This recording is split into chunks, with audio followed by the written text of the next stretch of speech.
बिस्मिल्लाहिर्रहमानिर्रहीम। Bismillahirrahmanirrahim. Ladies and gentlemen, Assalamu alaikum and good morning. I am Lieutenant Colonel Anjum. A lot of misperceptions prevail with respect to Islamic concepts vis-a-vis modernity in contours of nation state, democracy and globalization. Whether Islam, a resistance or guide to prosperity. These misperceptions are attributed to disinformation through media sensationalism and lack of information through sheer lack of knowledge. And who could have been best suited to tackle this subject than our worthy guest speaker for today, Justice Retired Muhammad Taqi Usmani. A word about his illustrious profile. Justice Taqi Usmani's profound educational career includes 3 qualifications with distinction, that includes an LLB from Karachi University in 1967 and Fazle Arabi and MA Arabic from Punjab University in 1958 and 1970 respectively. An ardent writer whose writings include few books in Arabic, over 20 books in English and over 60 books in Urdu. In the field of journalism, he is chief editor of magazine Al Balag in Urdu, English and Arabic, and also contributes articles and write-ups in leading newspapers of the country on various issues. In his career, he held significant positions of Judge Shariat Appellate Bench, Supreme Court of Pakistan from 1982 to 2002. He had also been Chairman Sharia boards in significant international banks across the globe. Inland, he remained Member Board of Governors, International Islamic University and International Institute of Islamic Economics from 1985 to 89 and Council of Islamic Ideology from 1977 to 81. In his present positions held, he is Chairman Sharia Boards of significant international banks and funds of Kingdom of Saudi Arabia, United States of America, Switzerland, United Arab Emirates and Bahrain. Inland, he is Vice President Jamia Darul Uloom Karachi and Chairman Center for Islamic Economics, Pakistan. In recognition of his momentous services, Justice Muhammad Taqi Usmani has been conferred upon with Islamic Business and Finance Magazine Lifetime Achievement Award, His Highness Prince Mohammed bin Rashid Al Maktoum Award 2004, Wissam Al Istiqlal Award Jordan 2010, and His Highness King Abdullah of Jordan Award 2011. Without further ado, ladies and gentlemen, I would now request the worthy guest speaker to come and enlighten us on the subject Islam and Challenges of Modernity. Sir, please.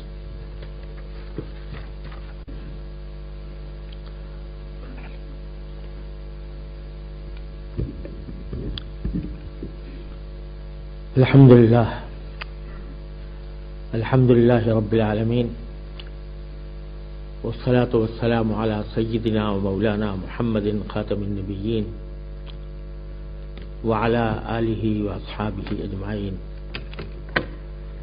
wa ala kulli man tabi'ahum bi ihsan ila yawmiddin. Amma ba'd, my dear brothers, sisters and participants of this course, Assalamu alaikum wa rahmatullahi wa barakatuh. It is indeed a pleasant opportunity for me to be in your midst this morning and to address a very vital subject, that is Islam and Challenges of Modernity. I deem it a privilege and honor for me to address such a high level people who have devoted their lives for the defense of their country and who are entrusted with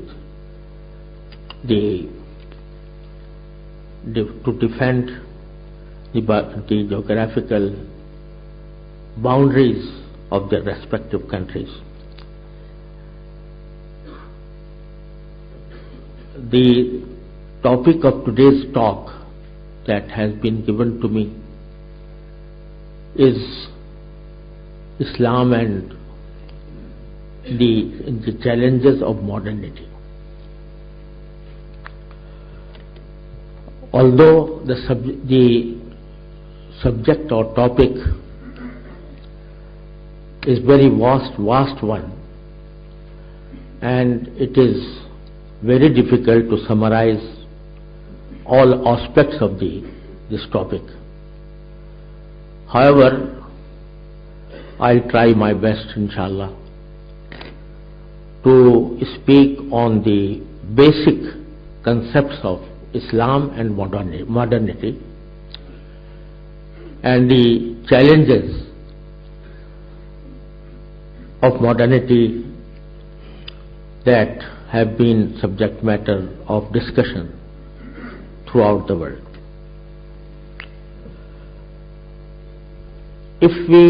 I'll start first with the term modernity. If we take modernity in its literal and lexical sense, it is in its simple form. It has nothing to challenge Islam in any manner. When we take modernity in its literal sense, it means to adopt new methods in our life. It means improvement.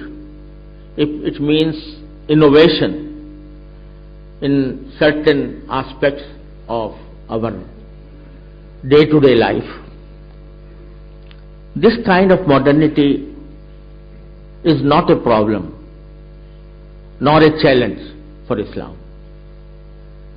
If we study the life of our beloved Prophet Sayyidina Muhammad sallallahu alaihi wasallam, we see that he always emphasized on improving oneself, improving the society, improving the tools adopted for carrying out some certain objects, both in civil and military warfare, civil administration and also in military warfare.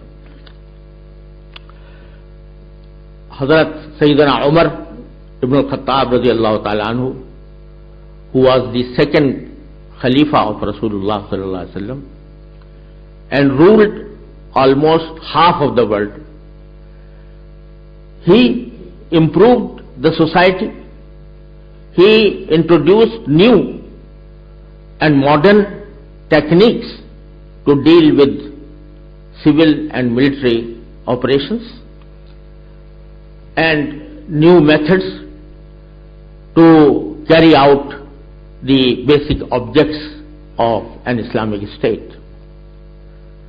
It will be interesting to note that some methods that are still being used was first invented in the days of the Holy Prophet sallallahu alaihi wasallam, even in warfare methods.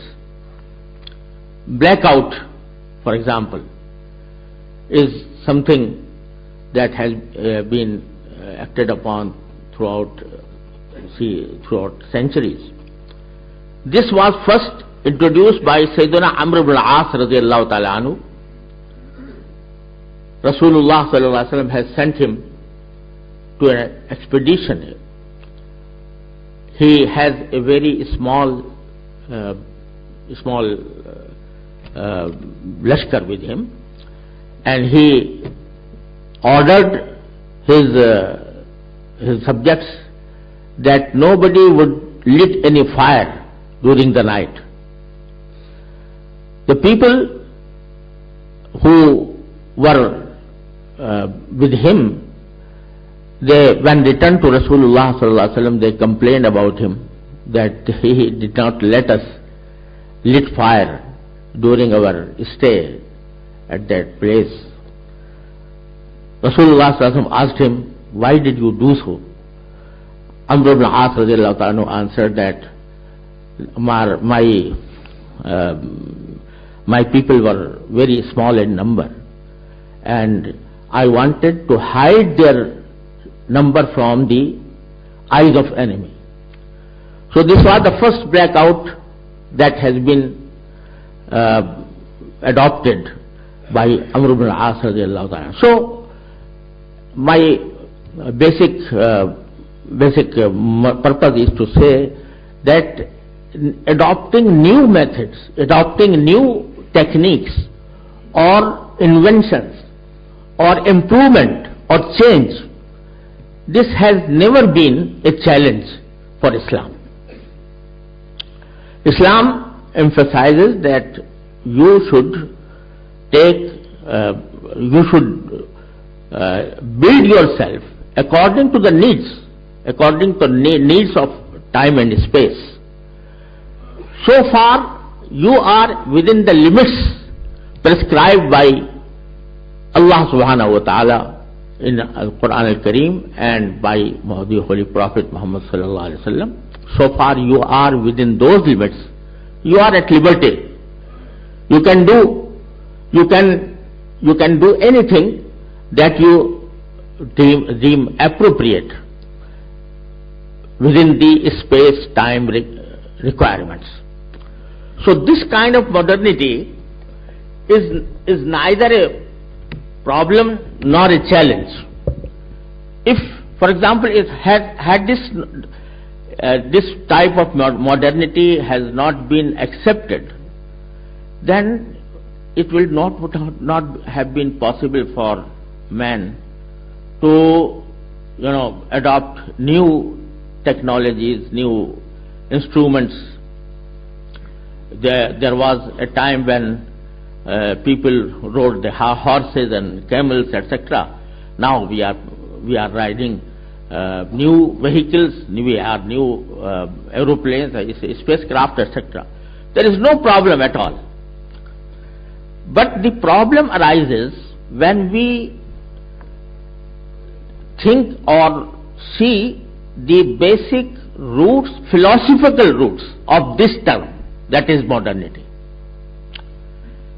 Modernity, as I said, in its literal meaning, its lexical sense, has no problem. But what does it mean as a term, a philosophical term? Then when we come to definition of this term, then it is a very serious thing that have to be considered thoroughly. Let me give you the definition of modernity by a modern philosopher, Foucault. He, in his treatise published in 1995, he defines modernity in the following terms. We should study it deeply. He says, and I quote, as a historical category, modernity refers to a period marked by questioning or rejection of tradition, the prioritization of individualism, freedom and formal equality, faith in inevitable social progress and human perfectibilities, rationalization, a movement from feudalism towards capitalism, secularization, development of nation state and its constituents. This is the definition given by the most modern philosopher of our time. We should study this definition in its full context. It says that the modernity as a term, as a philosophical term, refers Firstly, to questioning or rejection of tradition, all types of tradition, with no bounds. And it means that modernity and tradition cannot stand together. If you adopt modernity, you have to abandon tradition, all types of tradition. This is the first ingredient of modernity as a philosophical term. Second is prioritization of individualism, which means that every individual has to act according to his own desires, according to his own choice, with no bound, with no limit. Freedom also, limitless freedom, without any governing principle. And formal equality, faith in inevitable social progress and human perfectibility. Human perfectibility, which means that human intellect is perfect. It needs no guidance from any quarter. Every person has to act according to his own perception, according to his own ideas, and he must think himself that he is perfect. No other authority can guide him in the matters in social matters. Rationalization, which means that total confidence on one's reason. A movement from feudalism towards capitalism, secularization that everything must be considered in the context of mundane benefits and without turning to any divine guidance. And development of nation state and its constituents. This is the definition given Foucault. Another political philosopher, very famous, Machiavelli, he rejects the ideas about how things should be in favor of realistic analysis of how things are. Yani how things should be, this idea that how things should be must be abandoned, and it must be replaced by another idea, how things are. How things are must be accepted, and one should not think how they should have been. Again, he says that an aim of politics is to control one's own choice, chance and fortune, and that relying upon providence actually leads to evil. Relying upon providence. Providence means divine guidance. So any relying upon providence, that is divine guidance, actually leads to evil. So this is the basic concept developed by the philosophers when they define the term modernity. One of the results is that is a very recent philosopher, Deleuze, in 2007, he concludes that modernity, the philosophy of modernity, the outcome of the philosophy is the loss of certainty. Certainty can never be established once and for all.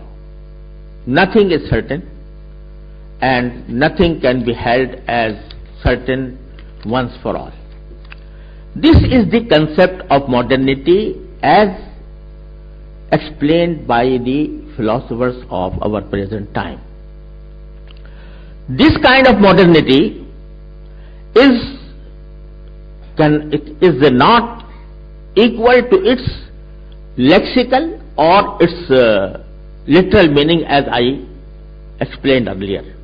This is totally different. So now we should analyze this modernity as a term in the light of Islam, what Islam says about this modernity. First of all, if a person does not believe that this universe was created by Allah subhanahu wa ta'ala or by a God, then we cannot question him, we cannot debate with him, we cannot discuss with him any further question about modernity or etc. But if a person believes that there is a God who has created this universe and we are created by him, then the logic result or the logic consequence of this belief is that he has sent us to this universe. Once he has sent us to this universe, then we, in order to run our lives and fulfill our needs in this universe, we need knowledge. Without knowledge, we cannot run our lives in this universe peacefully. So therefore we are in need of knowledge.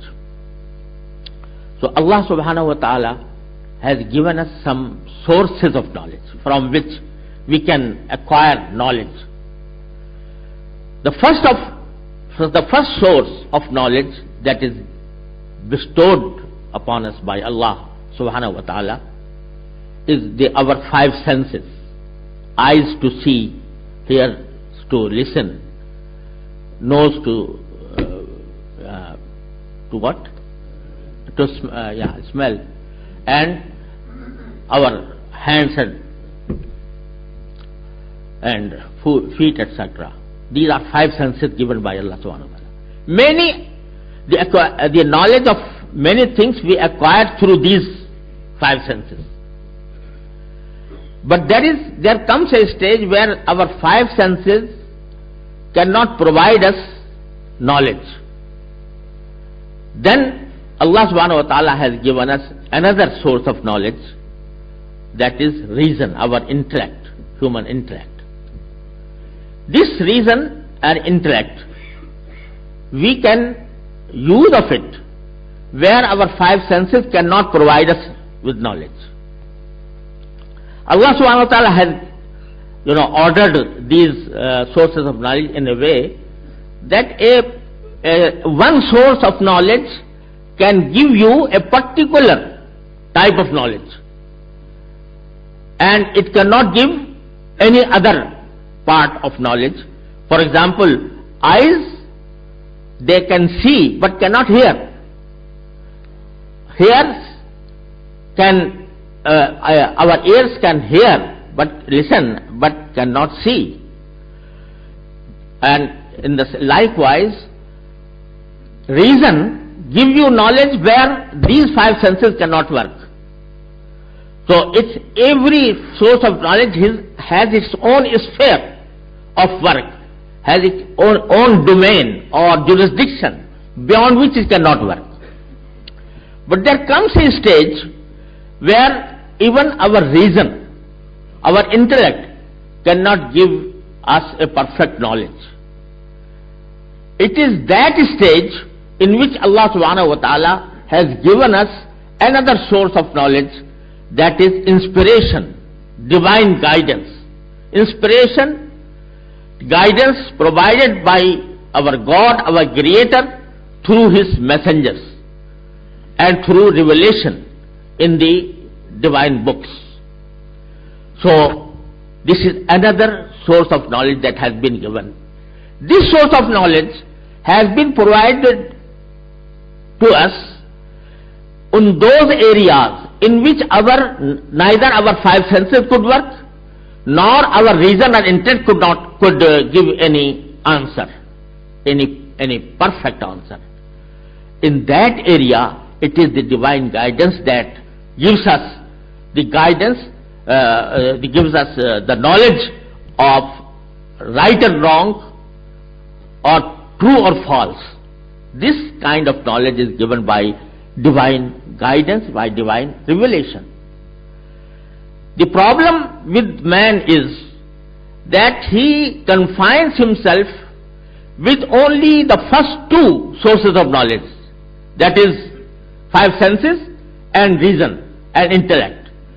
But once he does not go beyond that, then he falls in dichotomies, he goes astray from. That is why, for example, if you analyze the process of thought of philosophers throughout the human history, you will find that there appeared contradictory ideas, contradictory theories. One theory prevails in a period so as to be the most fashionable theory, but there comes a time when the people say that it was just stupid to believe in that theory. Once, for example, communism was the order of the day or fashion of the day, but now it fell.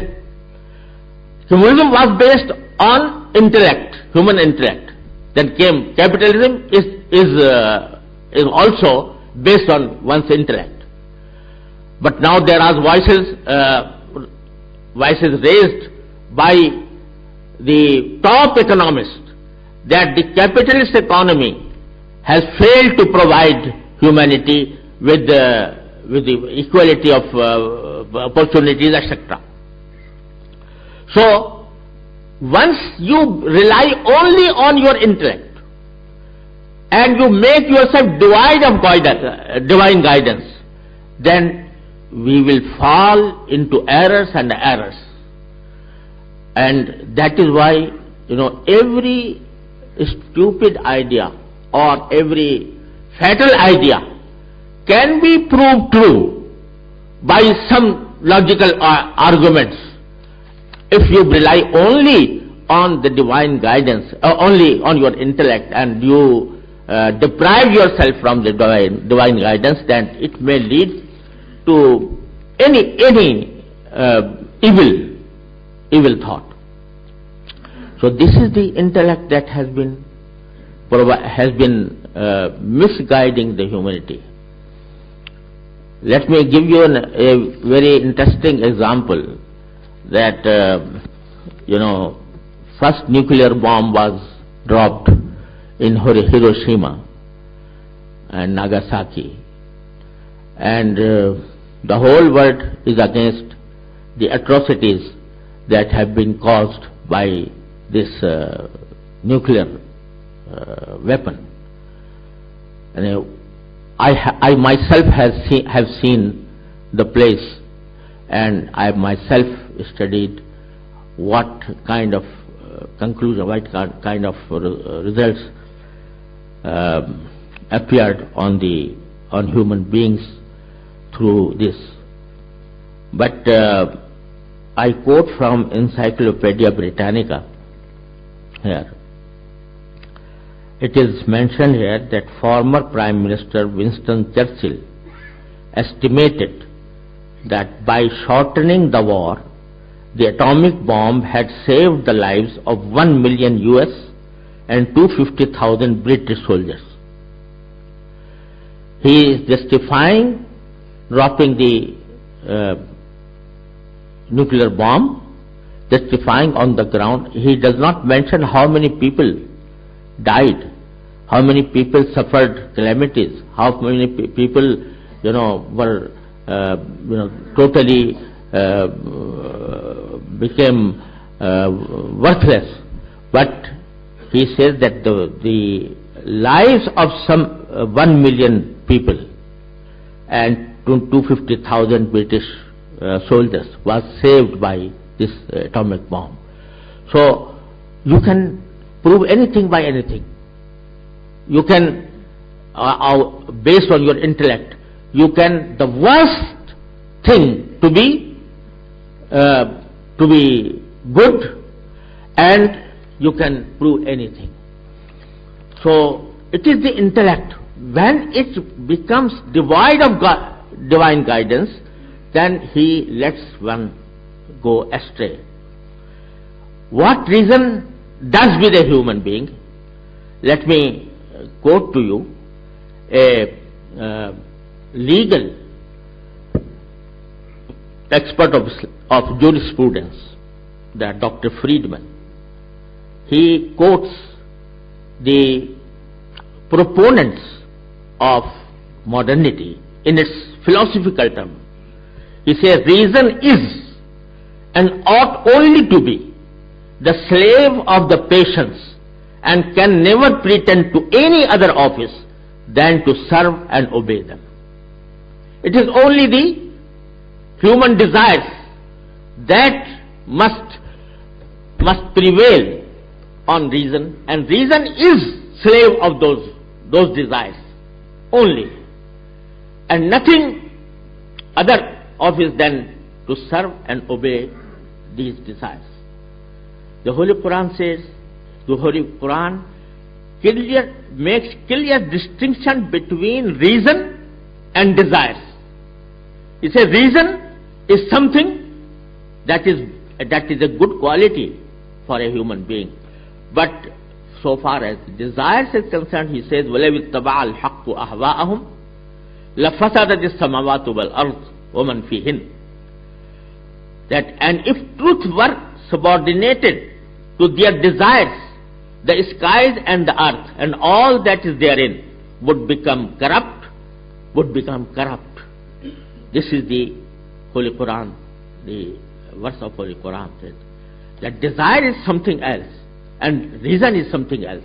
Once you make the reason slave of your desires, then he says that the order of the skies and earth, all that is therein would become corrupt. So now once you exclude divine guidance altogether, what will be the result? Listen to the same philosopher saying, everything else and also words like good, bad, ought, worthy are purely emotive, and there cannot be such a thing as ethical or moral science. So there is nothing good, nothing bad. Whatever an individual feels good for himself, for acquiring the utmost pleasure, then that is good. Otherwise, it is bad. And that is why you are saying that now the most very fashionable social behavior in most Western countries and in some African and Asian countries also is the gay society and lesbian society. So once you give your desires the command of your life without having any guidance from your Creator, then you fall into error.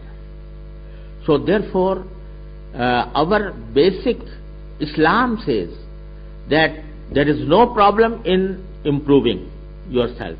There is no problem in improving your methods of life, your instruments,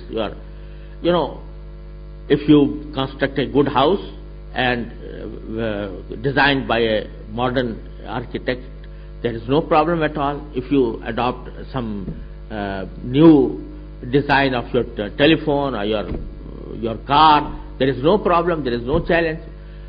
But once you say that we are not in command of any divine guidance, then this is against Islam totally.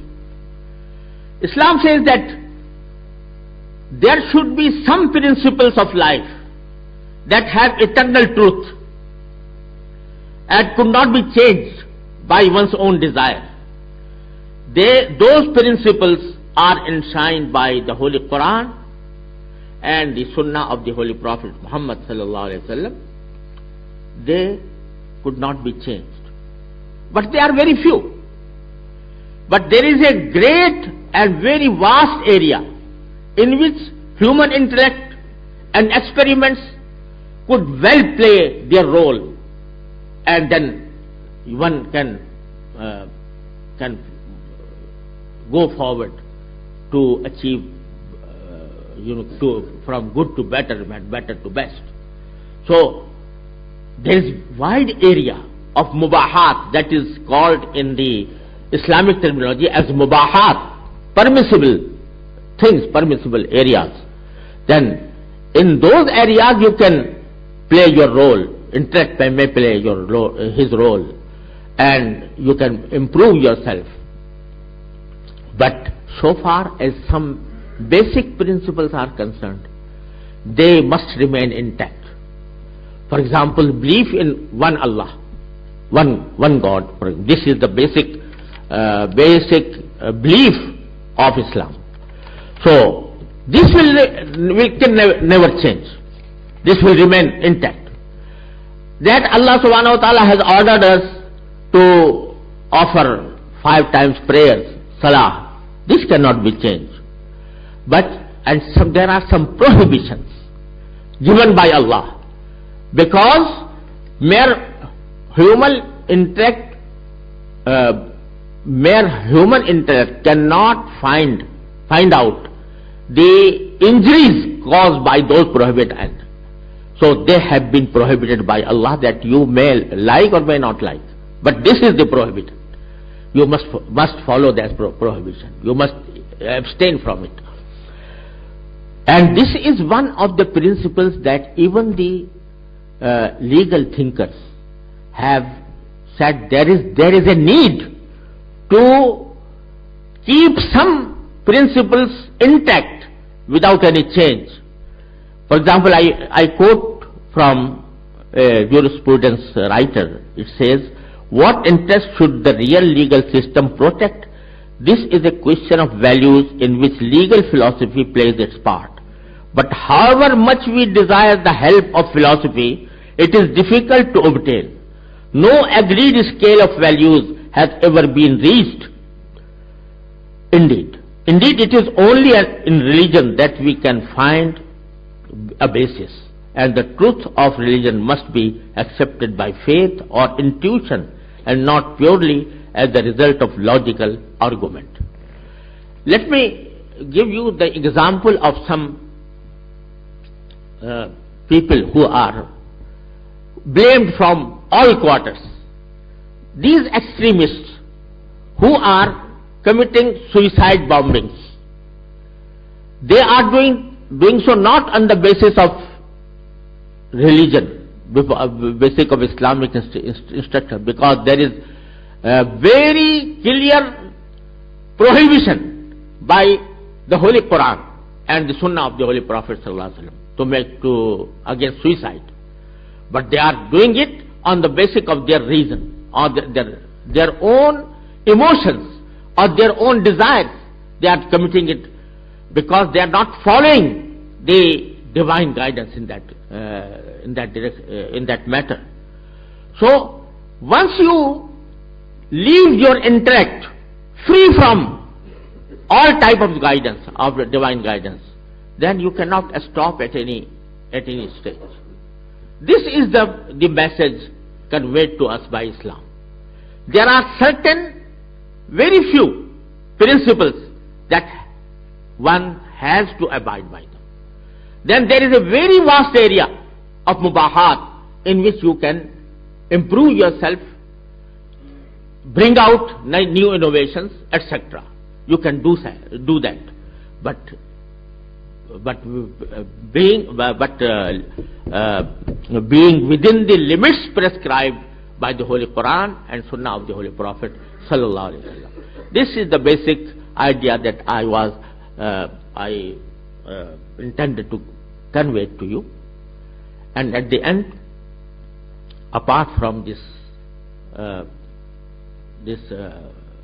this topic of modernity, challenges of modernity, just an advice from one of your brothers, very humble advice, apart from the subject of the talk today, that we are, if we believe that we are created by Allah subhanahu wa ta'ala, He has sent us to this universe, then the logical result from this belief is that He has prescribed some methods to be adopted in our life. So we should, I give advice to myself first and to my addressees secondly, that we pray to Him. We make ourselves used to pray to Him. And in the morning when we get up, we should pray to Allah subhanahu wa ta'ala that I am starting this day. Allah, make me according to your pleasure. Make me act according to your guidance provided in the Holy Quran. And if I commit any error, please give, correct me. This prayer, you begin your day with this prayer to Allah subhanahu wa ta'ala. And at the end of the day, when you go to bed, before going to bed, again turn to Allah subhanahu wa ta'ala and say, Allah, I have passed this day and I had prayed you to give me guidance. I don't know what acts I have done during the day that displeased you. I make tawbah, I make istighfar, I may seek your forgiveness about that. And these two things, and prayer in the morning and prayer in the evening, inshallah, it will make us according to the pleasure of Allah subhanahu wa ta'ala. We are going to die anyway, any day. This nobody can deny that every person has to die. Nobody knows when. All people throughout the world believe that they have to die. They have questioned the very existence of God, but nobody has ever questioned that the fact that He will go to death some time, and we do not know when that will come. And if we are Muslims, then we believe that even after we die, there is an eternal life to come.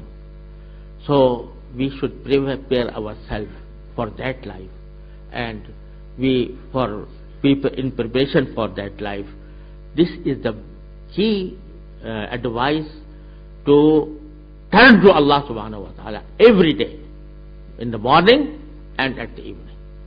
May Allah subhanahu wa ta'ala give us tawfiq to do that and to act according to His pleasure and run our lives according to the divine guidance. Wa akhiru da'wana and alhamdulillahi rabbil alameen. And I am very thankful for your patient hearing. Wassalamu alaikum wa rahmatullahi wa barakatuh. 250,000 British soldiers. He is justifying dropping the nuclear bomb, justifying on the ground. He does not mention how many people died, how many people suffered calamities, how many people were totally became worthless. But he says that the lives of some 1 million people and 250,000 British soldiers was saved by this atomic bomb. So you can prove anything by anything. You can, based on your intellect, you can, the worst thing to be good, and you can prove anything. So it is the intellect. When it becomes devoid of divine guidance, then he lets one go astray. What reason does with a human being? Let me quote to you a legal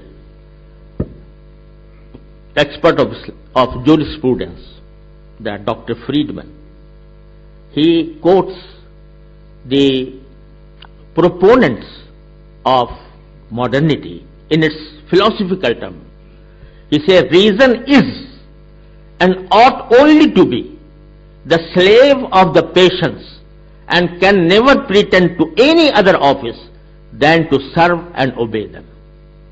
It is only the human desires that must prevail on reason, and reason is slave of those desires only, and nothing other office than to serve and obey these desires.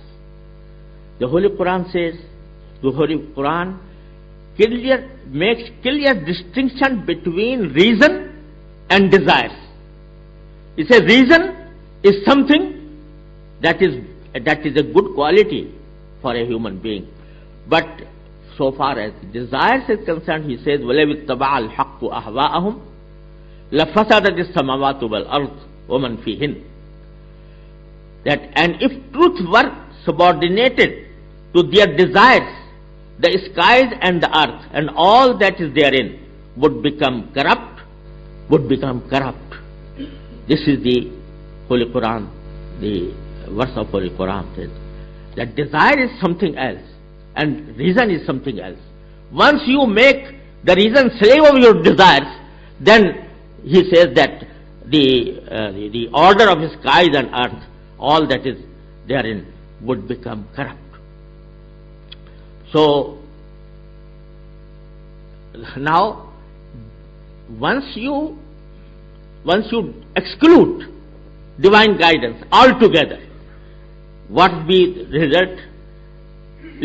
Listen to the same philosopher saying, everything else and also words like good, bad, ought, worthy are purely emotive, and there cannot be such a thing as ethical or moral science.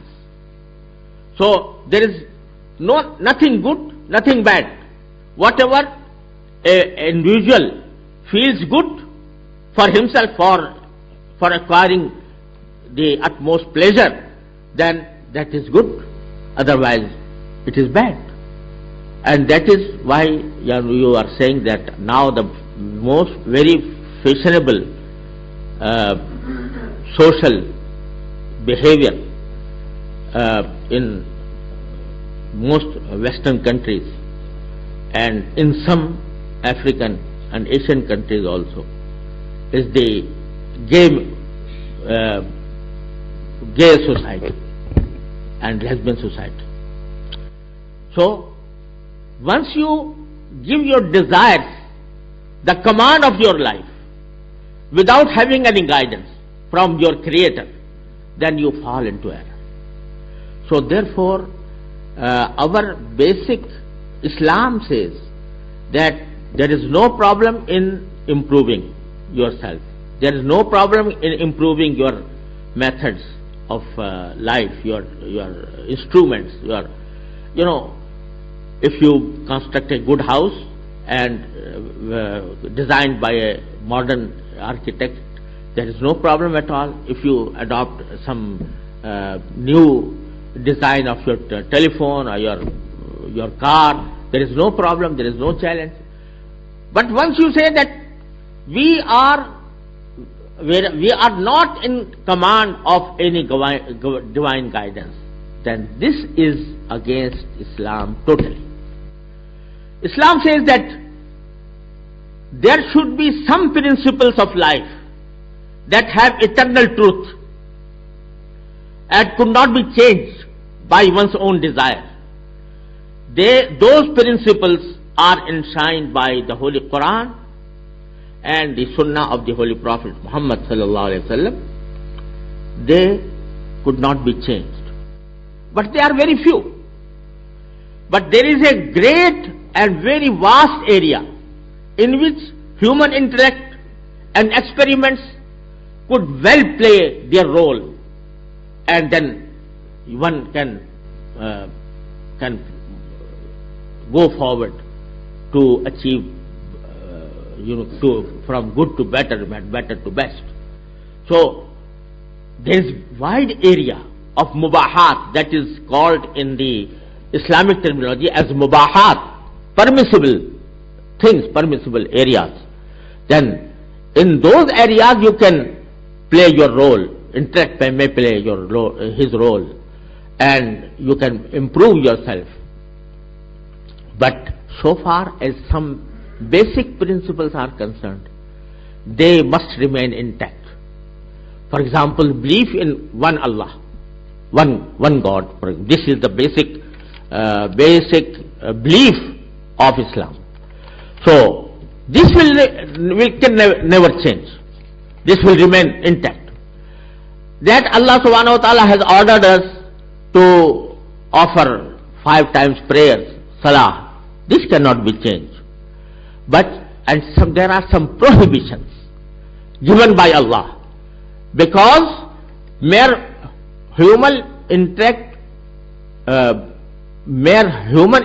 cannot find out the injuries caused by those prohibited acts. So they have been prohibited by Allah, that you may like or may not like. But this is the prohibition. You must follow that prohibition. You must abstain from it. And this is one of the principles that even the legal thinkers have said there is a need to keep some principles intact without any change. For example, I quote from a jurisprudence writer. It says, what interest should the real legal system protect? This is a question of values in which legal philosophy plays its part. But however much we desire the help of philosophy, it is difficult to obtain. No agreed scale of values has ever been reached. Indeed, it is only in religion that we can find a basis, and the truth of religion must be accepted by faith or intuition and not purely as the result of logical argument. Let me give you the example of some people who are blamed from all quarters. These extremists who are committing suicide bombings, they are doing so not on the basis of religion, basic of Islamic instruction, because there is a very clear prohibition by the Holy Quran and the Sunnah of the Holy Prophet ﷺ against suicide. But they are doing it on the basis of their reason, or their own emotions, or their own desires. They are committing it because they are not following the divine guidance in that matter. So once you leave your intellect free from all type of guidance, of divine guidance, then you cannot stop at any stage. This is the message conveyed to us by Islam. There are certain very few principles that one has to abide by them. Then there is a very vast area of mubahat in which you can improve yourself, bring out new innovations, etc. You can do that, but being within the limits prescribed by the Holy Quran and Sunnah of the Holy Prophet sallallahu alaihi wasallam. This is the basic idea that I intended to convey to you. And at the end, apart from this topic of modernity, challenges of modernity, just an advice from one of your brothers, very humble advice.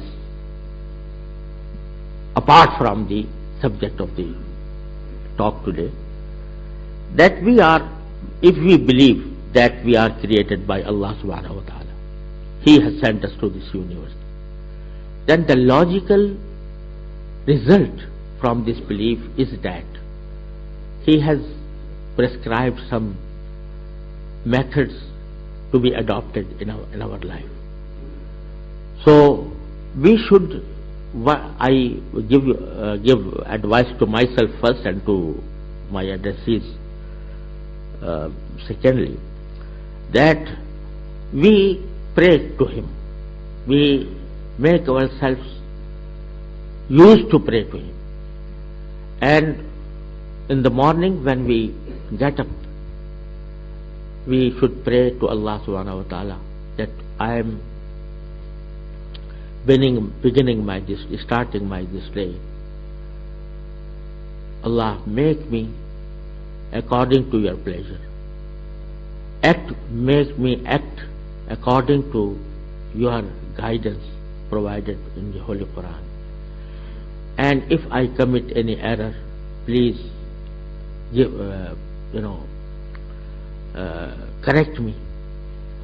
This prayer, you begin your day with this prayer to Allah subhanahu wa ta'ala. And at the end of the day, when you go to bed, before going to bed, again turn to Allah subhanahu wa ta'ala and say, Allah, I have passed this day and I had prayed you to give me guidance. I don't know what acts I have done during the day that displeased you. I make tawbah, I make istighfar, I may seek your forgiveness about that. And these two things, and prayer in the morning and prayer in the evening, inshallah, it will make us according to the pleasure of Allah subhanahu wa ta'ala. We are going to die anyway, any day. This nobody can deny that every person has to die. Nobody knows when. All people throughout the world believe that they have to die. They have questioned the very existence of God, but nobody has ever questioned that the fact that He will go to death some time, and we do not know when that will come. And if we are Muslims, then we believe that even after we die, there is an eternal life to come.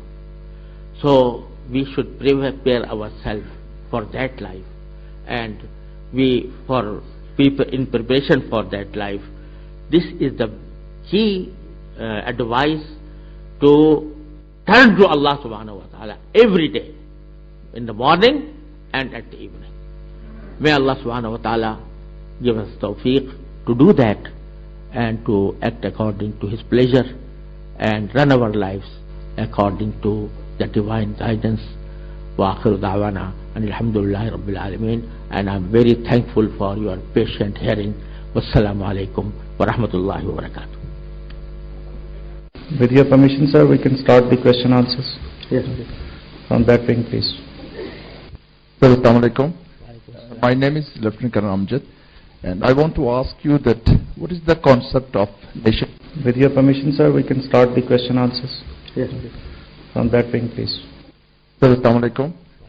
My name is Lieutenant Colonel Amjad, and I want to ask you that what is the concept of nation state, democracy, and capitalism in Islam? Thank you, sir. Bismillah ar-Rahman ar-Rahim. As for nation state, this is acceptable from Islamic point of view, in the sense that if a state has been established on the basis of a nation already established, so one cannot interfere with it. Although the ideal of Islamic teachings is that the state must be for the humanity at large, one ummatan wahida. But so far as the states have been created on the basis of nation, they have been recognized in the sense that one cannot use violence against that national nation state. This is, in brief, the Islamic position on nation state. Democracy, if you take it in its philosophical background, democracy means the sovereignty of people. It is a Greek term. Demo means people, and cracy, that is sovereignty of people. So if you take it in a philosophical sense, in the sense that the ultimate sovereignty belongs to people, and they are not responsible for any other authority, then it is against Islamic principles, because sovereignty belongs to Allah. But however, the people may govern their states according to remaining again within the prescribed limits by Allah subhanahu wa ta'ala. So democracy is can be adopted by Islam with an amendment, that is, ultimate sovereignty belongs to Allah, and the people are His deputies to run the state. So democracy in the sense that people should elect the government, that is quite true according to Islam also, because Islam says amruhum shura bainahum wa shawirhum fil amr. So Allah subhanahu wa ta'ala in His Quran Kareem has obligated the state that he must work with consultation, in consultation. Then Islam has not provided a particular form of consultation. So whatever form is adopted according to the space-time conditions, then it is within the limits prescribed by Allah. So for example, a parliament is elected through general elections. So this parliament also represents the principle of Islamic Shura. And then if the prime minister or the president, head of state is elected by the parliament, then there is no problem. The basic concept is only that the state must run according to, by recognizing that sovereignty belongs to Allah, and within the limits prescribed by Allah. This type of democracy is acceptable, and this is the democracy we have in Pakistan, because in our constitution it is mentioned that the sovereignty belongs to Allah, and the elected representatives of people will work according to the limits prescribed by Him. So this is Islamic democracy, and there is no problem with that. Capitalism,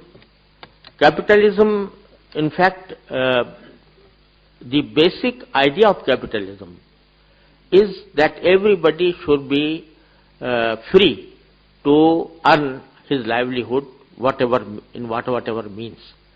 And the basic idea is that he is free to earn as much profit as he can. So this is the basic. But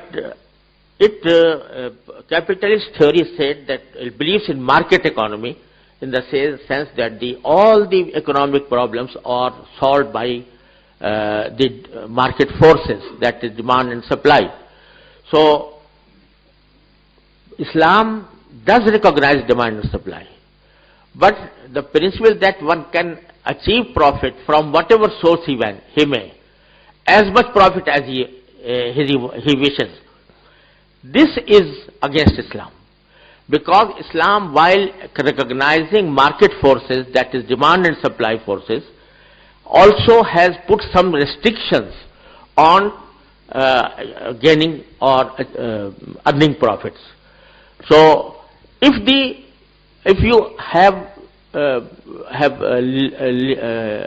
left all the people to earn as much profit as they can by whatever means, then it paralyzes the very demand and supply forces, because it creates monopolies by interest, by gambling, by speculative transactions. They create monopolies, and once monopolies are created, then the market forces, demand and supply, cannot work freely. They are jeopardized by monopolies. So there are certain restrictions. You cannot earn by interest, you cannot earn by gambling, you cannot earn by speculative transactions in which you buy and sell without having any ownership or without having any possession, anything, and create money over money over money. That has caused this financial crisis. That the money supply, actual money supply, does not represent the actual money. It represents only balloons, only bubbles that have been created by computers. So this is not recognized by Islam in that sense. But once you put these restrictions on earning profits with halal means, not haram means, then you can earn profit. There is no problem. Bismillah ar-Rahman ar-Rahim. Sir, I am Lieutenant Colonel Haroon, and my question is regarding the Islamic economic system with special reference to the banking sector. Sir, if there is some Islamic banking system, then why we are not following it in the Islamic countries, and still we are adopting the interest-based banking system, which is the clear violation of the Islamic injunctions? Your comments, please. This question should be asked from political leaders, not from me, because you are asking why they are not following this Islamic economic system, and they are basing their financing only on interest. So this question better be asked from the political authorities. But the problem, as I see it, that the people, be they political leaders or intellectual leaders, have not studied properly the Islamic principles of economy. They fear that if they abolish interest, the whole economy will collapse, and they cannot they cannot take loans. In today's system, it is very easy that you carry on economy on the basis of loans over loans over loans, but if you want to design the economy on the lines that Islam wishes, by abolishing interest, by providing equity-based economy, not debt-based economy. Now the problem is that the whole economy of the whole world are based on debts over debts over debts over debts.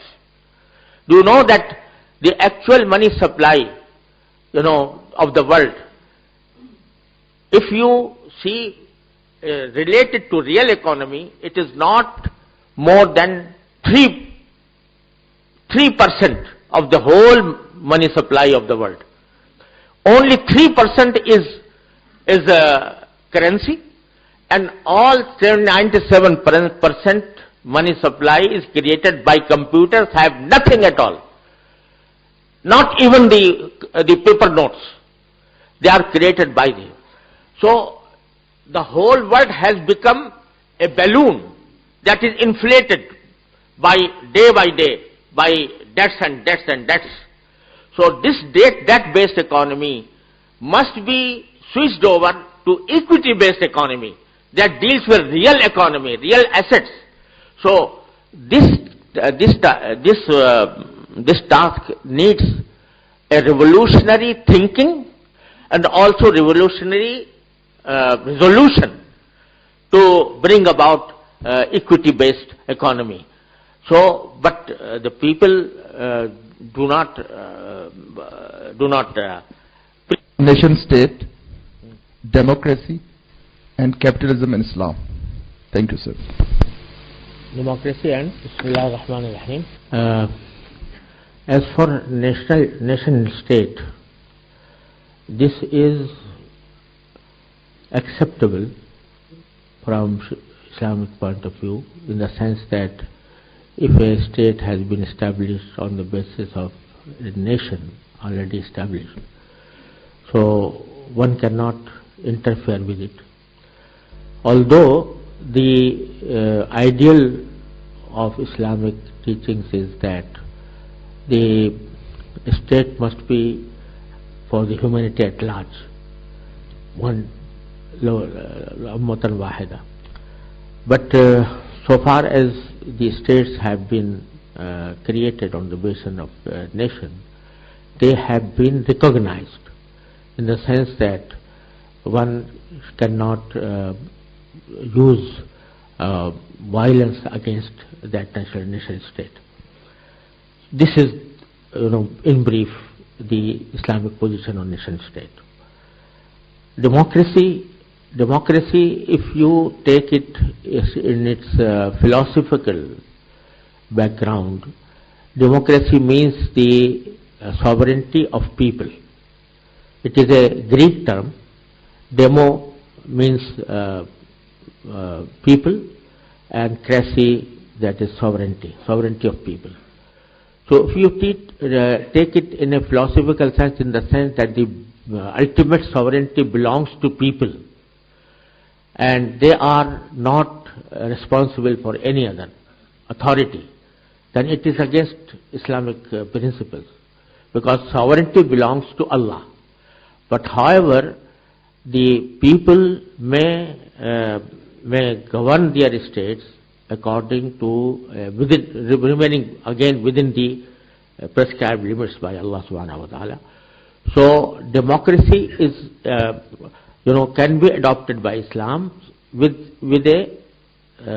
an amendment, that is, ultimate sovereignty belongs to Allah, and the people are His deputies to run the state. So democracy, in the sense that people should elect the government, that is quite true according to Islam also, because Islam says amruhum shura bainahum wa shawirhum fil amr. So Allah subhanahu wa ta'ala in His Quran Kareem has obligated the state that he must work with consultation. Then Islam has not provided a particular form of consultation. So whatever form is adopted according to the space-time conditions, then it is within the limits prescribed by Allah. So for example, a parliament is elected through general elections. So this parliament also represents the principle of Islamic Shura. And then if the prime minister or the president, head of state, is elected by the parliament, then there is no problem. The basic concept is only that the state must run according to, by recognizing that sovereignty belongs to Allah, and within the limits prescribed by Allah. This type of democracy is acceptable, and this is the democracy we have in Pakistan, because in our constitution it is mentioned that the sovereignty belongs to Allah, and the elected representatives of people will work according to the limits prescribed by Him. So this is Islamic democracy, and there is no problem with that. Capitalism,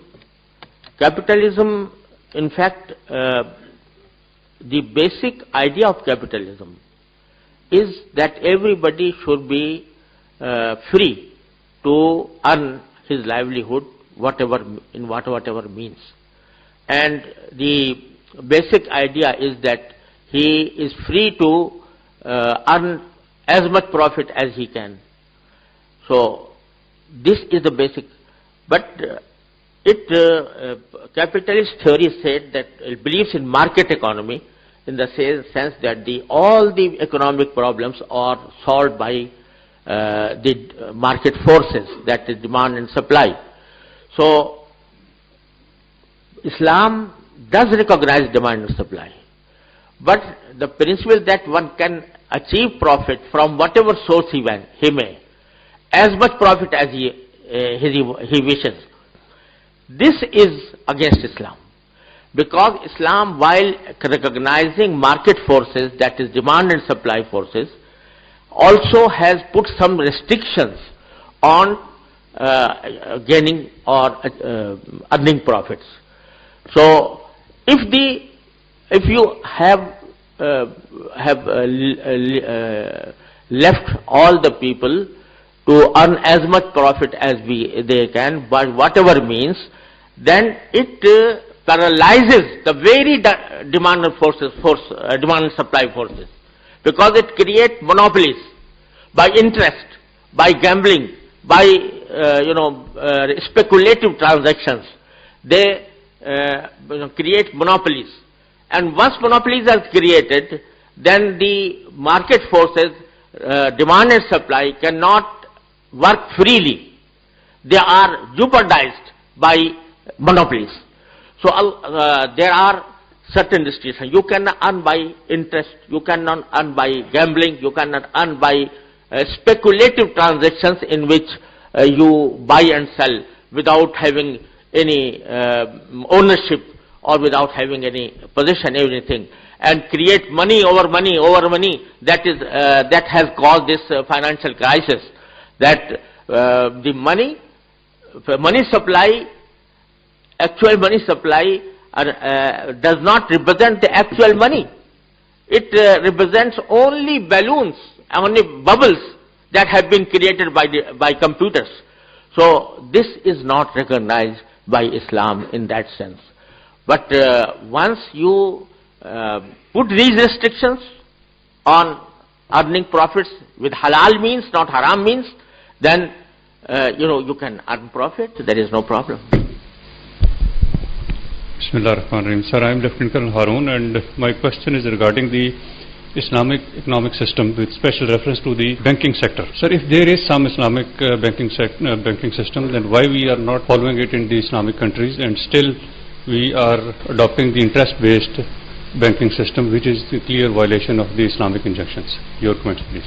This question should be asked from political leaders, not from me, because you are asking why they are not following this Islamic economic system, and they are basing their financing only on interest.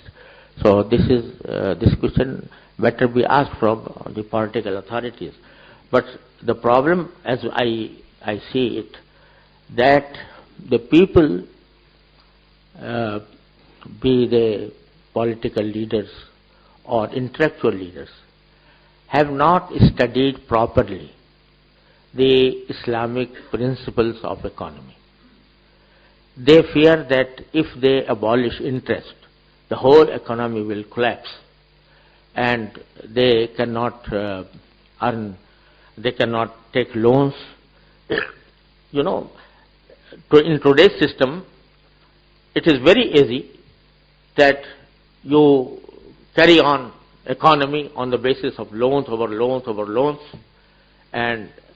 but if you want to design the economy on the lines that Islam wishes, by abolishing interest, by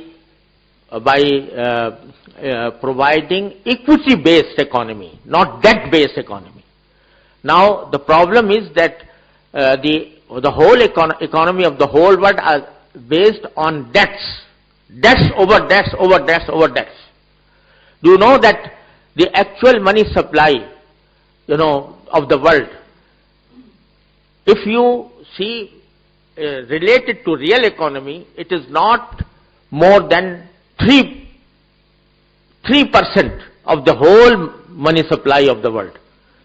Only 3% is currency, and all 97% money supply is created by computers, have nothing at all. Not even the paper notes. They are created by them. So the whole world has become a balloon that is inflated by day by debts and debts and debts. So this debt-based economy must be switched over to equity-based economy that deals with real economy, real assets. So this task needs a revolutionary thinking and also revolutionary resolution to bring about equity-based economy. So, but the people do not. Unfortunately,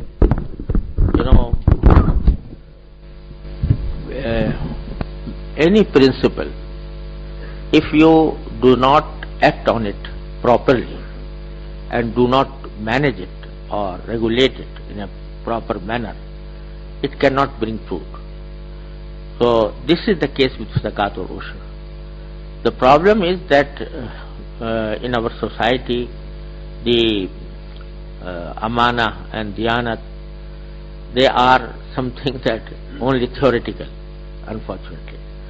Therefore, still, as I know, not in this year, but last year I came to know that billions of rupees are lying in the zakat fund, but not distributed to our people, and do not have been used of. I calculated once that if total zakat is calculated properly from all those obligator who have this obligation, then the poverty may be abolished at all. So, but unfortunately, the system of collection, then they are expanding to the people who need it. We have corrupt system. Therefore, this system has not brought fruit so far. Allah subhanahu wa ta'ala may give us tawfiq to make it more efficient and more transparent, then it will give fruit, inshallah.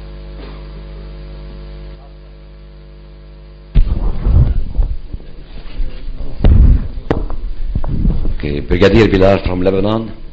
From? Lebanon. Ahlan. Ahlan Fiq.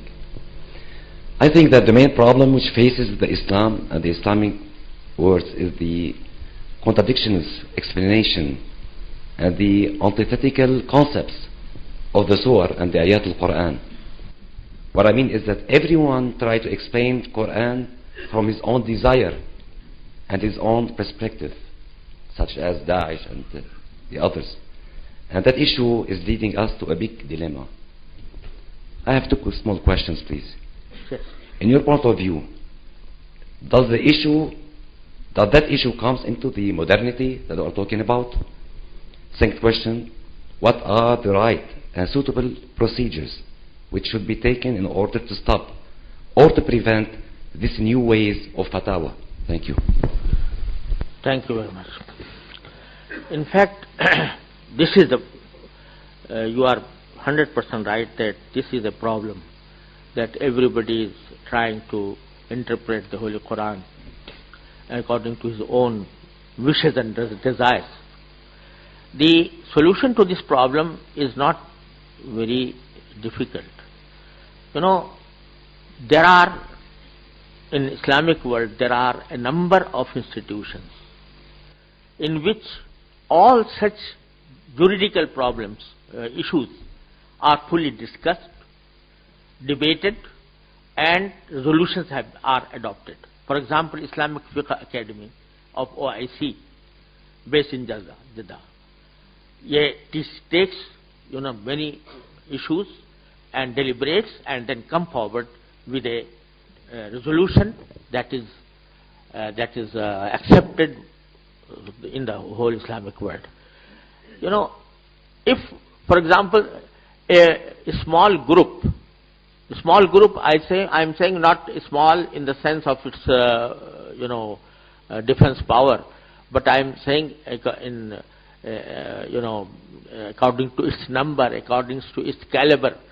If a small group comes forward with a different interpretation that all the Muslim scholars throughout the world, after debating, discussing, they have rejected it at all, then that should not be attributed to Islam.